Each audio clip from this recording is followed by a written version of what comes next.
Pinaghahandaan na ng Albay ang posibleng epekto ng bagyong Ada sa probinsya, lalo na sa mga lugar na prone sa lahar flow. Nandun ang kasama natin si Paulo Barcelon. Paulo, umuulan na ba dyan? Diyos marhay na banggi, Dexter, umuulan dito sa may Legazpi City at medyo ramdam natin yung lakas ng hangin. At ito nga yung senaryo na pinaghahandaan ng Albay Local Government kung kaya't nagsuspinde na ng klases sa Biyernes, ng face-to-face classes by the way sa Friday, si Albay Governor Noel Rosal bilang paghahanda nga sa posibleng epekto ni Bagyong Ada dito sa Kabikulan.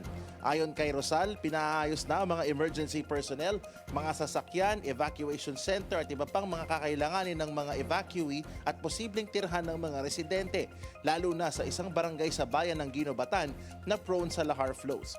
Pinamamadali na rin ni Rosal ang evacuation ng mga apektadong residente at dapat itong matapos bukas ng tanghali, January 15. Sa sandali ring maglabas ng sea advisory ang Philippine Coast Guard, hindi na rin papayagan bumiyahe ang mga sasakyang pandagat.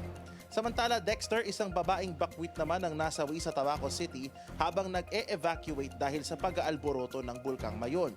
Ayon kay Tabaco City Disaster Officer Jel Molaro, bedridden ang biktima dahil sa stroke at inilipat sa dalawang magkaibang ospital sa probinsya dahil sa kanyang kalagayan. Nilinaw ng LGU na hindi nasawi ang evacuee sa loob ng evacuation center at hindi rin dahil sa evacuation ang kanyang sakit. Nakipag-ugnayan na ang mga opisyal ng DSWD sa pamilya ng biktima.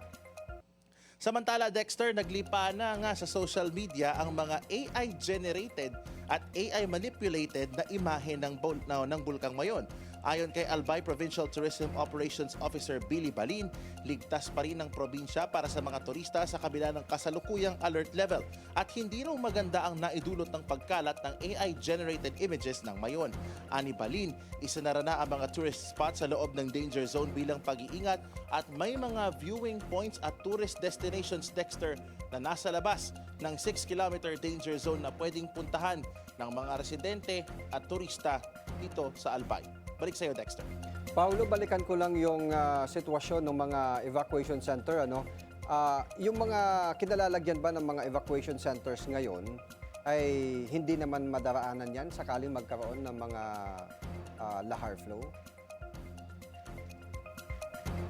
So far sa mga bayang naikutan natin, Dexter, ay malayo naman sa mga posibleng daanan ng lahar tulad ng mga creek, mga ilog o di kaya tabi ng mga tulay, yung mga evacuation center. Ang inaalala lang natin, of course, is yung schooling ng mga bata kung kaya't nagpapatupad na rin ng half-day classes doon sa ibang evacuation center na eskwelahan pa rin at may mga purpose-built din na evacuation center sa ibang mga bayan tulad ng sa Tabaco City at sa bayan ng Kamalig. Pero so far, so good, Dexter, ay malayo naman sa mga ilog, creek at mga tabi ng tulay yung mga evacuation center dito sa Albay. Dexter.